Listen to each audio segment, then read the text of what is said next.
There's a very interesting link between faith and science. Science is based on two very fundamental ideas. Do you think we're going to discover alien life? There were intelligent beings watching this planet when God made it. You're involved in a conference coming up about creation, but how about the issue of science and faith? Often they're in conflict in many people's opinion. What is there in harmony with science and faith? Yeah, I guess, if you go to university or you read some of the media kind of posts or videos, you often get this real sense that Christianity or faith has this deep conflict with science. And, it's this idea that, hey, science is about rationality, it's about evidence, it's about, analyzing, whereas faith is much more kind of warm and fuzzy, if you know what I mean, in terms of just, you read it in a book and if you feel it's right for you, you believe it. The fact is this, Tim, is that when you go back in history, what you find is that there's a very interesting link between faith and science, in particular between Christianity and science. And so the reason for this is because science is based on two very fundamental ideas. The first idea is that the universe has a order or a structure, that it's not all random and chaos. So that's the first idea. But then the second idea is that our human minds, our brains, have the capacity to understand the universe and the order in the universe. Now, when you stop and think about that, that's a very intriguing kind of combination, shall I say, a kind of pair, because either one could not be true. For example, the universe could be just a whole big kind of mess of, atoms just banging up against each other kind of thing. Or our human brains may not have the capacity to understand something as vast and as big as the universe. And so the question you need to ask yourself is, you put them together, which you need for science, and then you say, well, why do they match up? Why do they work together? And there's really famous scientists, for example, Albert Einstein, said the most incomprehensible thing about the universe is its comprehensibility. It's our ability to understand the universe. And so for science, even though you need to have these ideas at the very foundation, it's actually a real mystery.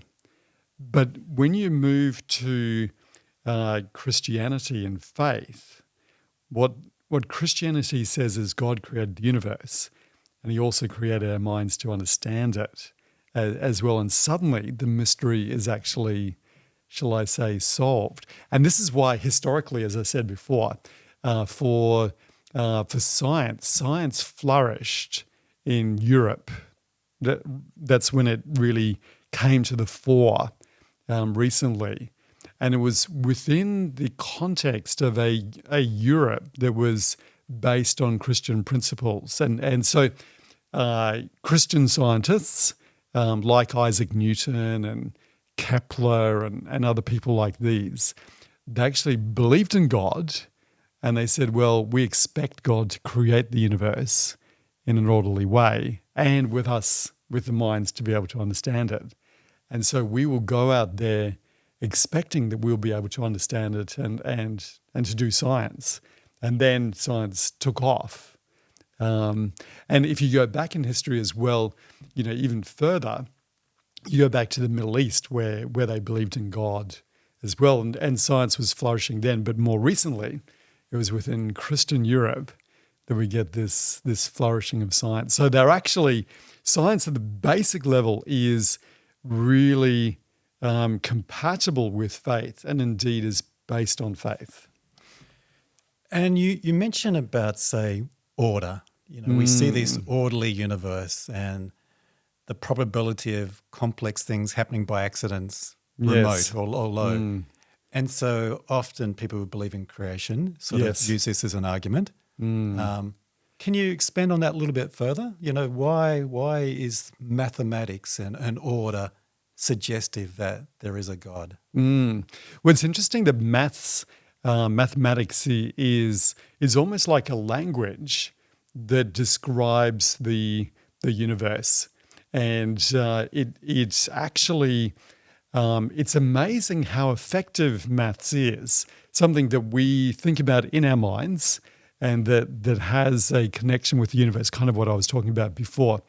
But in terms of coming to complexity, when you look at life itself, you, for example, your brain, your physical body, there's so many parts, there's so many things working together. Yeah. And even if you go, down to a more basic level, which is, a living cell, for example, take one cell in your body, Yeah.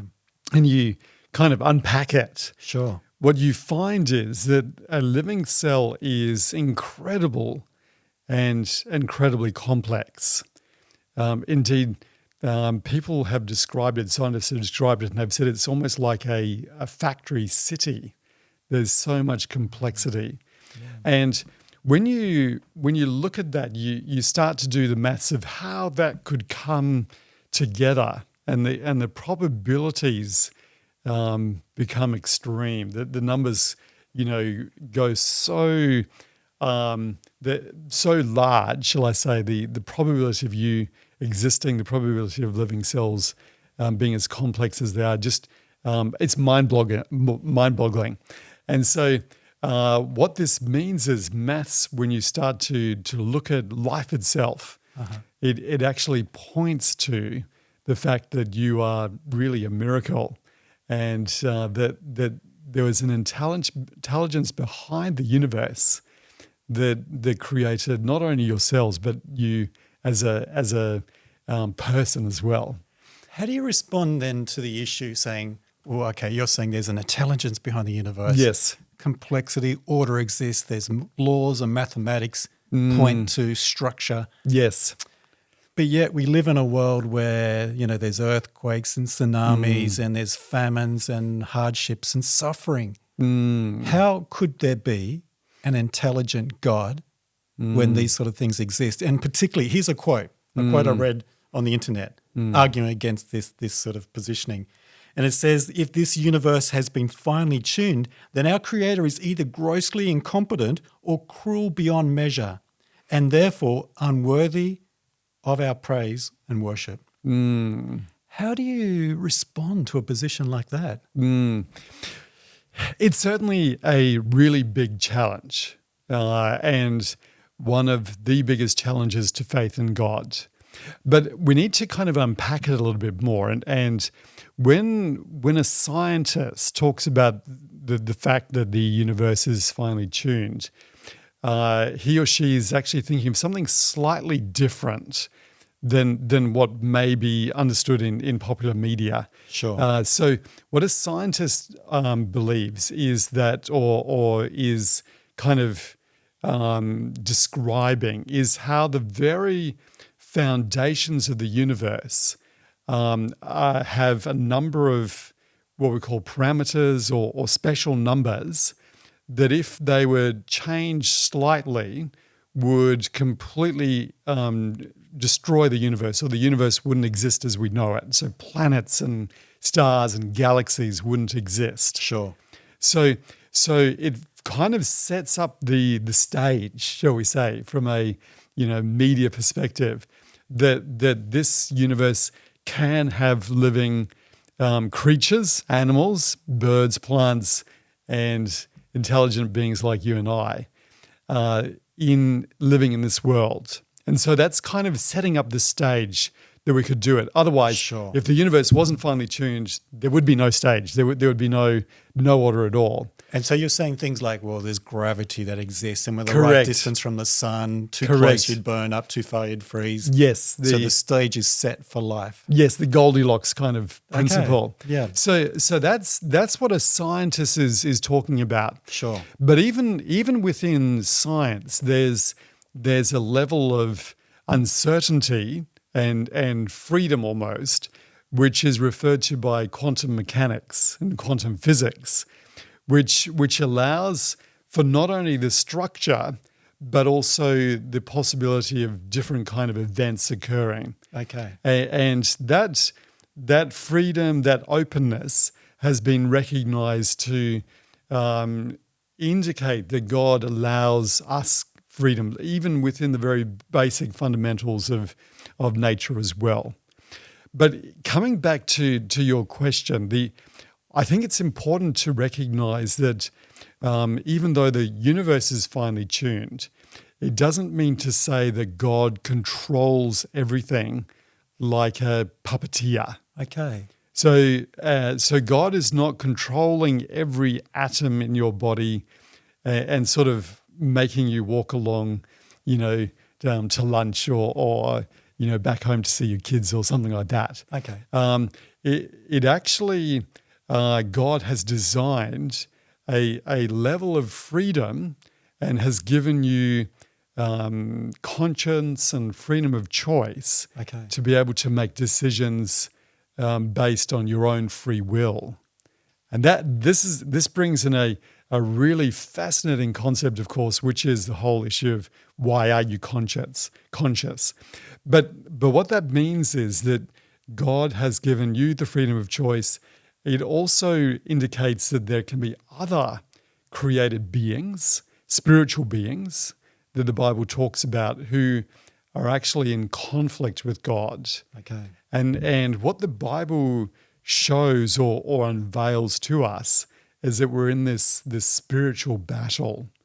And so much of what we observe in the world is based on our freedom and the freedom of other spiritual beings.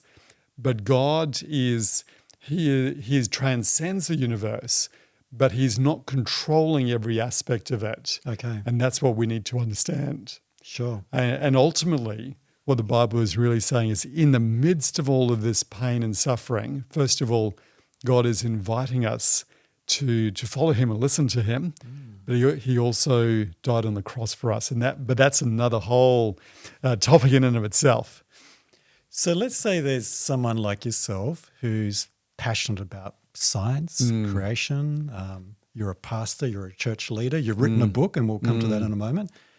Is there an opportunity to share or open up doors for spiritual conversations for someone who's interested in science or creation? Can you provide some tips or encouragement to someone who might be watching who would like to share this passion they have for both the Bible and science as a door opener to conversations with people around them? Yeah. The first recommendation that I would have is that in amongst all of the pain and the suffering that we just talked about, there is also a lot of beauty and goodness and shall we say joy as well. Okay. And I would say one of the most typical responses, particularly when we look at the universe, and we come back and talk about that as well, we can look out into space, is the response of wonder, and awe. You look at the moon, you look at the galaxies, you look at the stars, and you know how immense it is and how, how orderly it is as well. But it's not only out in space. You also, if you look here on Earth as well, you look at a hummingbird and the way it flies. You look at bees and how they organize their, society, their colony. You look at ants, and you start to recognize, wow, there's something incredibly beautiful about it. There is pain and suffering, but there's beauty as well. Okay. And if you focus on the wonder, you can always say, well, what if there was somebody behind all of this? And that's one really important way to do it and to invite people and say, well, what if there was a person that really cared for us behind the beauty and the order of the world? There's another way to approach it as well, which I think is quite significant and does come back to the book that I'm, just released on Amazon, or is going to be available very, very, very shortly. And that is looking into the future. Okay. Explain. And, yeah. if we follow some of the things we read about in science in terms of climate change, if we think about some possible scenarios like, a strike by a meteorite, some of the ways the universe may end, you kind of sometimes get a bit of a almost dismal, fatalistic view of the world if we look into the future. Sure. And in the midst of that, we can say, well, what if there is hope, even in the midst of, the uncertainty, the unknown, some of the disasters and climate change. And not only that, but what if the person who can bring us hope also has the power to reveal incredible things about the future? Sure. And we find that in prophecy. And I know that this is, we're talking about science here, but we're talking about the whole picture. Okay. You know what I'm saying? And what if we were to use science as a pathway to recognize that God can reveal what's happening in the future as well? And that is not unscientific either, because science is about not only learning about how the universe works, but also predicting what may happen in the future. And what we're saying here is, well, science does this incredibly well, but what if we were to talk or communicate or listen to the creator of the universe, who can give us some insight and very powerful insight as well? It's interesting that sometimes I pondered just most recently that, I turn on the news and there's rumors of wars and bad things happening in the world. And sometimes I wonder whether I should just turn off the TV and get outside and enjoy nature. Yes. But what I hear you saying is, science and belief in a creator God can give us hope. Yes. And whilst we might see some things out of control, God is present. There is a plan. Yes. And, you talk about prophecy and the things that the Bible might be telling about the future. Yes. Telling of a time where Jesus will return. Yes. Take people back to the place that he's preparing. Will there be no more tears and suffering? That's a really positive message that we can share. And I guess in many ways, you look at the universe, and in many ways I really love looking at cosmology because it's the big picture. Okay. It's the wide view, shall I say. And what I see with the universe is it's really like a kind of pointer towards somebody bigger, someone bigger who's behind it all. Sure. And that's true whether we look into the past, yes, or the present, or the future as well. And that's what I find so amazing about science. And Tim, the other thing too, which is really important to know as well, is that it's cosmologists, people who study the universe, who are often quite open to the existence of God, which is quite different from some of the other fields of science. And it's because we're dealing with something so vast, so incredible, so beautiful. I'm not saying that all cosmologists are Christian. I mean, obviously there's cosmologists who are atheists. Sure. But it's really a kind of a pointer. It draws us to learn more about the person behind it all. And it sounds like you're part of a conference that's coming up soon, and Yes. we'll leave more information in the notes with this video. Yes. But it's a bunch of gurus coming together to talk about creation, is that right? About science. What could someone expect to take away from attending this conference about creation? Okay, so this is a series of 3 conferences that we've been organizing, and this is the third one in a trilogy of conferences. And this one in particular is about cosmology, about astronomy, astrophysics, quantum physics, and even life out in space as well. And the key thing is that we want to really dive into the very, very nature of reality, the way that the universe works. We're going to be looking at the topic of maths, and how it is so effective at describing the universe. And so let me give you an example, Tim. There was a scientist or a group of scientists, physicists, who were in their office just playing around with mathematics and, looking at all of the quantum physics. And they predicted that it would be possible to find a particular particle called the Higgs boson, or otherwise known as the God particle. And they predicted that we'd be able to find it. And that was purely on the maths. And then they started to go to their the high-powered physics laboratories, and they actually found this particle. And so that comes back to what we were talking about before, and how mathematics is such a great language and predictor for what occurs in nature. But that's one thing. We're looking at the Big Bang, the origin of the universe. How does that square with the Bible? Is it aligned with the Bible? Is there some different aspects about the Bible? We're looking at starlight. We're looking at the origin of the solar system.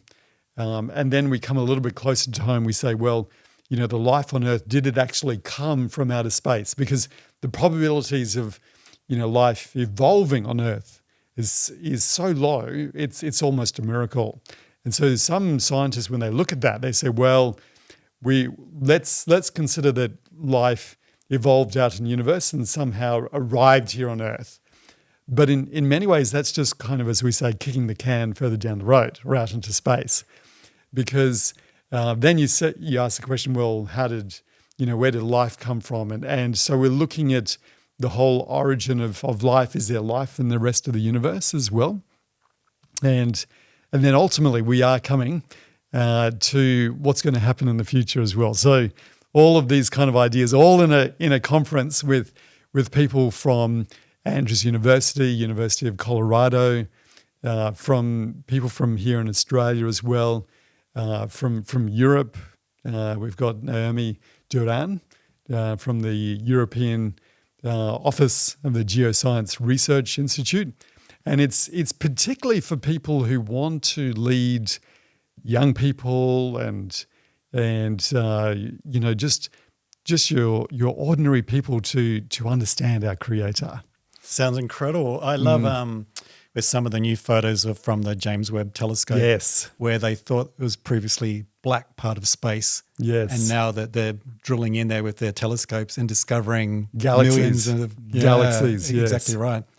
What about in popular culture, the question about alien life? So as we send out satellites and telescopes to the far flungs of the galaxies and universe, do you think we're going to discover alien life? What does the Bible say about alien life? Tim, it's really funny because when I was a little bit younger, I'm growing older by the day, as I guess we all are. I heard about aliens visiting the Earth and things like that, and then it kind of seemed to go quiet, or maybe I just wasn't focusing on that.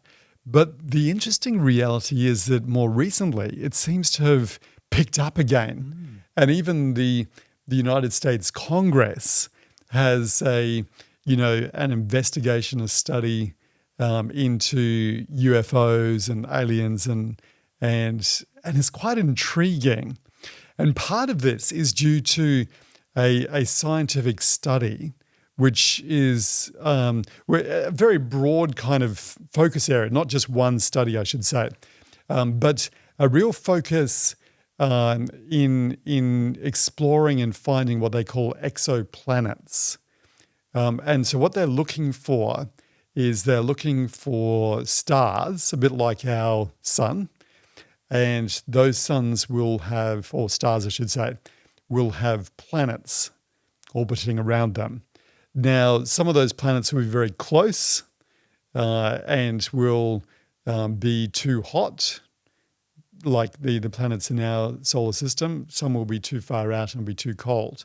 But there's a particular band called the Goldilocks band, and kind of popular kind of thinking, like the Goldilocks story, where you can have a planet that's circling or orbiting a star, and it's just the right location, not too hot, not too cold, where life could exist. And there's a whole number of other factors as well. And this has kind of really sparked this interest. Well, what if there's aliens out there? Look, I guess, in many ways you'd say, well, people who've seen spaceships and aliens, were they sort of a bit sleepy or hallucinating a bit, whatever? And then exoplanets, have we found anywhere life exists? Well, we don't know yet. But in the Bible, there's some interesting kind of suggestions that there were intelligent beings watching this planet when God made it. And you find that in Job 38, verse 7. It talks about, when the sons of God sang for joy when God laid the foundations of the earth. And that is a interesting suggestion that there are living, beings out there. The other thing too is that we find in prophecy it refers to angels, and the arch enemy of God, Satan, having this battle, this conflict. And so the Bible is actually clear that we're not alone in the universe. Okay. And so these angelic forces, these angelic beings, when you read the Bible, they can interact with us. You have Gabriel visiting Mary, Gabriel visiting Daniel. So I don't know where we'll go in terms of spaceships and aliens quite like what we may see, in the movies. But the Bible indicates that we will get to meet these intelligent beings, and I think it'll be an amazing experience. And before we run out of time, I'd love to find out a little bit more about your book. It's about scientific evidence for a worldwide flood. Is that right? Yes, that's right. Tell me, what's the synopsis? Yes. So the title is Rising Waters, Enduring Faith. And the Bible account, which we're focused on in the book, is an account partway through Genesis, where God sees that there is so much evil in the world, and he recognizes that something has to be done about it, and the result, the consequence, is a flood. And the Bible indicates that it was a worldwide flood, which is, challenges our kind of sense of normality. Normally we think of local floods, but this was a worldwide flood. And what we're looking at, and it's not just myself, it's a whole team of authors, and I've been editing the book to bring it to Amazon and the public. But it's really saying, well, if this occurred, is there evidence in the Bible that would indicate that this was a historical event, not just a myth or a lesson for us? But also, is there any physical data or evidence for that? And we go through it. We look at, some of the philosophical foundations. We study the biblical passages, but then we step out and into the scientific world and check some of the evidence. And then we also look at anthropology, which is about studying the culture, the stories that we have. And what you find, Tim, is this, is that around the world, there's all these stories of a flood. Fascinating. Different maybe details but there's common themes, which is incredible. And we bring that out in the book as well. So it's a fascinating topic to look at.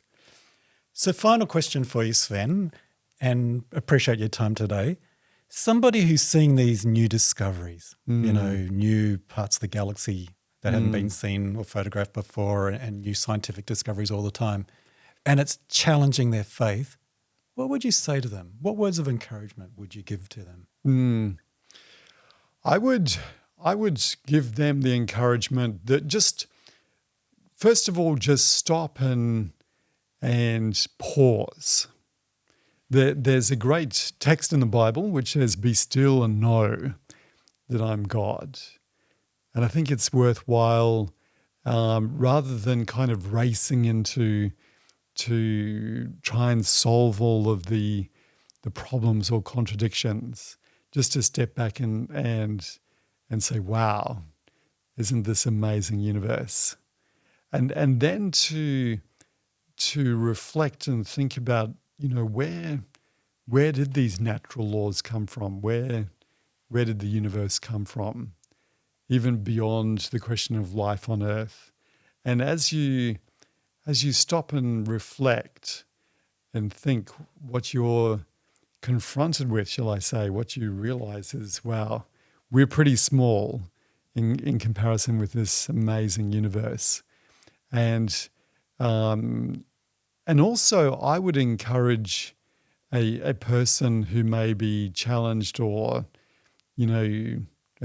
wondering whether God exists as well, is just take time to even, when you're out there at night looking up at the stars, just to say, as we'd say in Christianity, just say a short prayer and, just say, "Hey, God, if you really are out there, I'd love to get to know you. I'd love to learn more about you."